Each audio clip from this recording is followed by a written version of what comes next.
bukan Fix You, bukan Yellow, bukan juga Hymn for a Weekend. 5 lagu Coldplay ini punya sudut pandang cerita yang menarik dan agak berbeda dari yang lainnya, menjadikannya menarik banget buat kita bahas kali ini. Nah, kelima lagu ini juga yang saat ini udah jarang banget dibawain live sama Coldplay di atas panggung.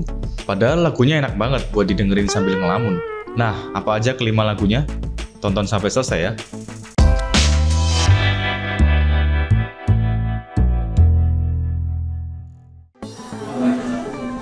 Hi. Hi Chris. How are you? I'm good. How are you? Oh my God, this is unbelievable. Chris Martin, orang biasa bukan vokalis Coldplay. Salam masyarakat berjemuk. Yes, akhirnya Coldplay bakal manggung di Indonesia.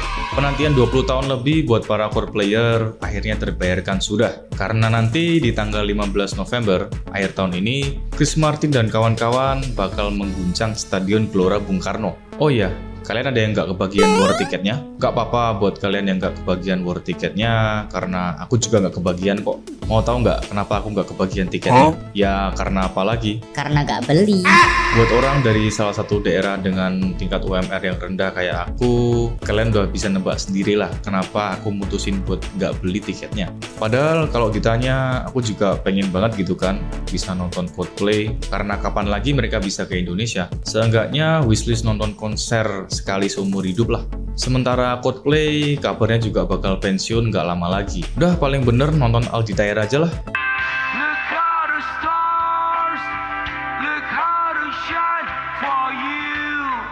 Tapi buat kalian yang berhasil dapetin war tiketnya, aku ucapin selamat buat kalian. Selamat menonton Coldplay dan menikmati kemegahan dan kerennya konser Coldplay. Kalian mungkin termasuk 1% orang yang beruntung di dunia ini. Jadi kalian patut untuk berbangga diri sama diri kalian. Dan bersyukur, itu penting. Semoga aku bisa nonton konser Coldplay dari story kalian ya. Oke, karena ini di segmen introvert berlagu, sebelum-sebelumnya kita udah pernah membedah sebuah karya musik atau lagu yang kira-kira mengandung pesan atau punya sisi-sisi tentang kepribadian introvert, baik di lirik, lagu, ataupun penulis lagunya, ataupun penyanyi atau band yang membawakannya. Tapi kali ini lupakan dulu sejenak tentang introvert, lupakan dulu tentang teori-teori psikologi. Di video kali ini kita cuma bakal bahas tentang Coldplay. Jangan skip video ini karena habis ini bakal aku spill kisah-kisah unik di balik lagu-lagu populer Coldplay yang kayaknya belum pernah dibahas sama siapapun. Ya, Coldplay adalah band yang sangat populer dan terkenal sejak awal tahun 2000-an sampai sekarang. Band ini keren banget, asli. Mereka udah berkarir lebih dari 25 tahun, tapi masih bisa eksis dan populer hingga saat ini. Tentunya dengan lagu-lagu mereka yang memorable, anthemic, dan easy listening. Pun juga dengan artistik kemegahan panggung di setiap konsernya, yang pastinya dapat memukau siapapun yang menonton konsernya. Bahkan buat mereka yang baru mengenal Coldplay. Yang buat aku pribadi, udah suka banget sama Coldplay, yang aku kenal dari zaman aku remaja. Ya kira-kira udah 10 tahun lebih lah. Si paling Coldplay lah. Oke, kita mulai aja pembahasan kita. Ini dia, 5 lagu syahdu Coldplay yang udah jarang dibawain live di atas panggung. Lagu yang pertama berjudul Shiver, dari album studio pertama Coldplay yaitu Parachute yang rilis di tahun 2000. Lagu ini menceritakan tentang seorang yang naksir dengan seorang teman yang dikenalnya. Nah, tapi si seseorang ini yang niatnya PDKT sama cewek atau cowok yang ditaksirnya itu ditolak mentah-mentah guys. Anggap aja kita panggil dia si Fulan dan si Mulan ya. Nah, si Fulan ini dicuekin dan nggak dianggap gitu sama si Mulan. Padahal usahanya si Fulan ini udah semaksimal mungkin. Bahkan si Fulan ini udah rela buat melakukan apa saja dan berubah demi si Mulan. Tapi si Mulan tetap nggak mau sama si Fulan. Ya tentunya semua itu bisa terjadi karena... Ya mungkin bisa jadi si Fulan bukan abdi negara.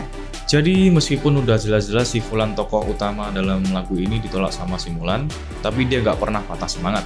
Dia tetap pengen nunjukin gimana besarnya rasa cinta dan keseriusan tekadnya buat ngedapetin hati si Mulan. Tapi pada akhirnya si Mulan yang malah jadi takut dan semakin ilfil dengan aksi PDKT dari si Fulan ini.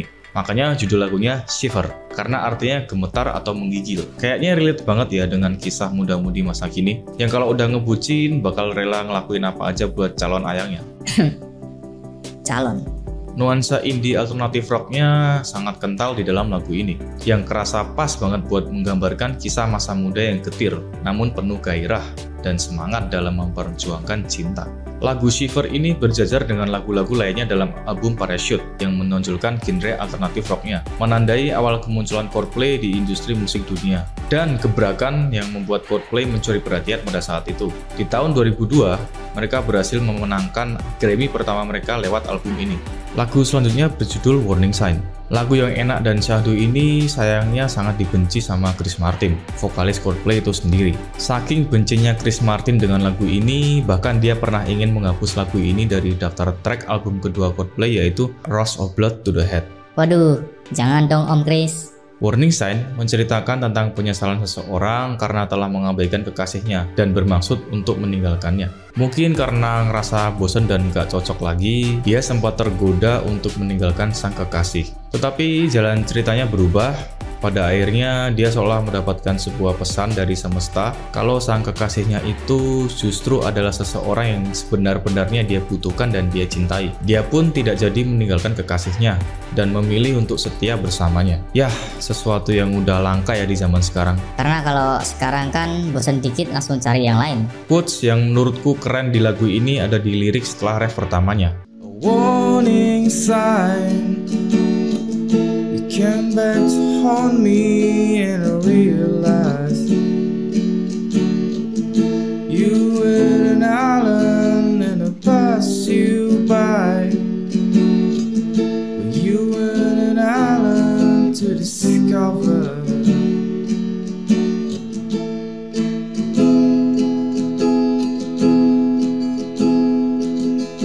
Chris Martin ternyata punya alasan tersendiri kenapa tidak menyukai lagu ini dan gak pernah lagi mau ngebawain live di atas panggung. Yang menurutku tidak habis pikir sih alasannya kenapa. Jadi, Chris Martin gak suka sama lagu Warning Sign ini karena membuat dia teringat tentang masa lalunya yang kurang baik ketika menuliskan lagu ini.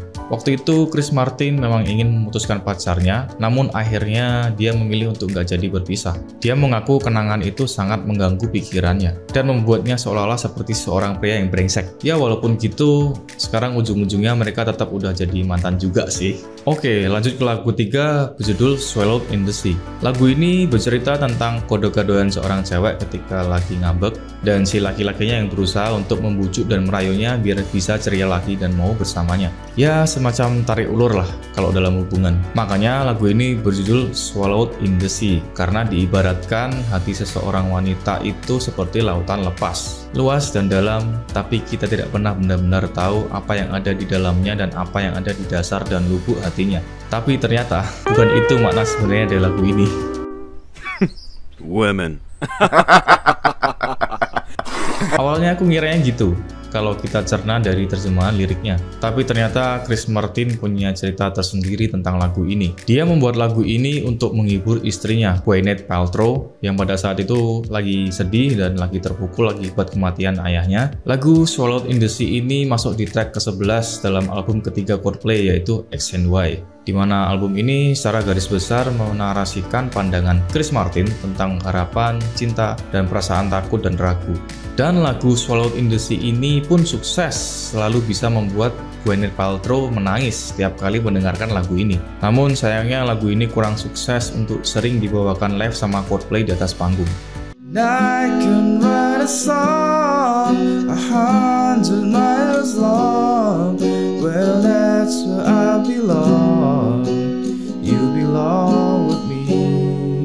And I can write it down or spread it all around. Get lost and then get found or swallowed in the sea.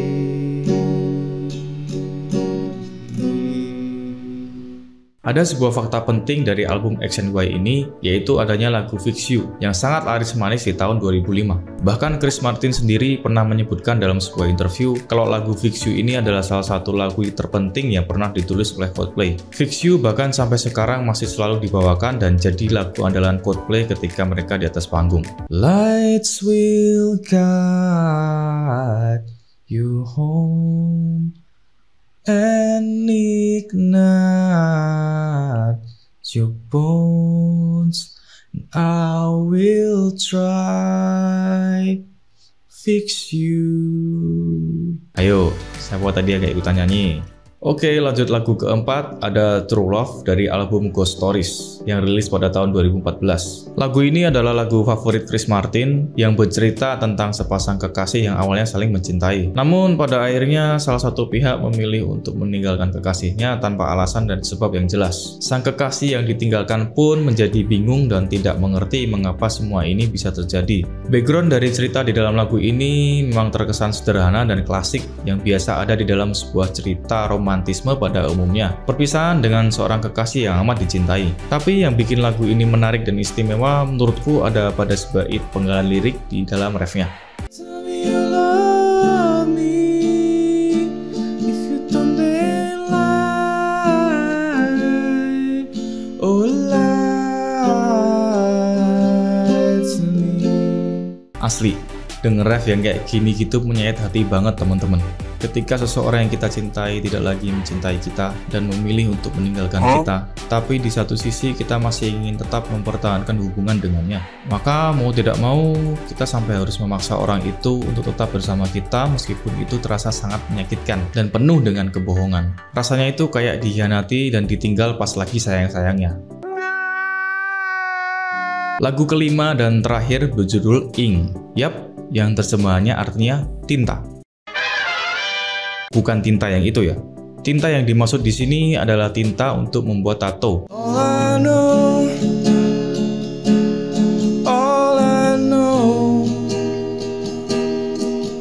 is that I'm lost whenever you go.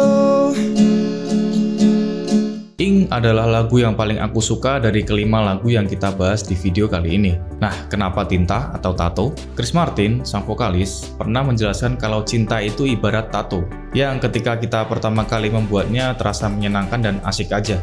Walaupun bikin tato itu sebenarnya menyakitkan. Ya, banyak orang bilang bikin tato itu sakit banget. Membuat tato itu rasanya nyeri banget ketika jarum itu menusuk ke kulit kita.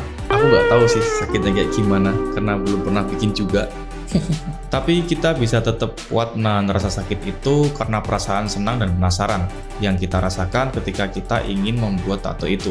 Nah, hal ini yang berusaha ditangkap oleh Chris Martin, dan dia pakai untuk menggambarkan arti sebuah cinta. Rasa sakit ketika menghapus tato pun tidak kalah menyakitkan dibandingkan ketika membuatnya. Rasa sakit ketika menghapus sebuah tato itu sama seperti ketika cinta itu pergi dari hidup kita. Dan perasaan cinta yang pergi itu akan tetap membekas dan sulit hilang, layaknya tato yang juga sulit untuk dihapus. Dan pada awalnya mereka berdua telah berjanji untuk hidup bersama selamanya, yang diabadikan dalam bentuk wujud sebuah tato. Namun suatu hari ketika si tokoh utama ini terbangun dari tidurnya, ternyata sang kekasih sudah tidak ada di sampingnya. Sang kekasih ternyata telah meninggalkan dirinya tanpa berpamitan, tanpa alasan, dan tanpa kata-kata, menyisakan sebuah tato yang telah mereka buat bersama sebagai pengingat akan kenangan indah, sekaligus sebuah luka dan trauma yang menyakitkan yang akan selalu membekas. Quotes menarik dari lagu ini adalah, All I know is that I love you so much that it hurt. aduh kasihan banget, dia yang udah all in tapi dia juga yang akhirnya ditinggalin. Ya, mirip kayak pasangan-pasangan FWB di zaman sekarang lah. Ya, itu tadi 5 lagu syahdu Coldplay yang udah jarang dibawain live di atas panggung. Yang bikin aku salut dan kagum sama Coldplay adalah lagu-lagu mereka selalu berevolusi dari waktu ke waktu, sesuai dengan fase yang lagi mereka jalanin. Coba kamu bandingin lagu Coldplay dari album Parachute sampai album terbaru mereka, Music of the Spheres, yang rilis di tahun 2021. Aku yakin pasti perbedaannya kerasa banget. Coldplay memang selalu bisa berkembang dan beradaptasi tanpa perlu kehilangan jati diri dan karakter mereka. Chris Martin sendiri pernah bilang, musik Coldplay itu mungkin bukan yang terbaik, tapi That's how I feel about our music, and I don't claim it's the best, but it's definitely the most us. Lagu dan karya-karya Coldplay menurutku juga semakin mature dan luas dari waktu ke waktu, seolah selalu bisa menemani dari kita remaja sampai kita dewasa, dan sampai usia senja ya, semoga. Karena rumornya mereka bakal pensiun di beberapa tahun ke depan, tepatnya di tahun 2025 nanti, Coldplay bakal berhenti membuat musik baru dan berhenti merilis sebuah album baru. Coldplay jangan pensiun dong. Tapi ternyata tenang aja, gak usah khawatir, mereka bilang hanya akan berhenti membuat musik baru. karena ingin fokus melanjutkan konser-konser live mereka. Para personel Coldplay juga bilang ke media kalau mereka tidak menutup kemungkinan untuk masih aktif bermusik dalam sebuah proyek kolaborasi nantinya. Aman negara. Oke, segini dulu aja. Balik lagi, ini cuma sekedar opini dan sedikit yang aku tahu. Kalau ada yang dirasa nggak valid dan salah, boleh banget buat kita saling sharing dan koreksi. Kolom komentar selalu terbuka buat kalian. Oke, aku Arman SM. Salam masyarakat majemuk. Yeah, they were all yellow.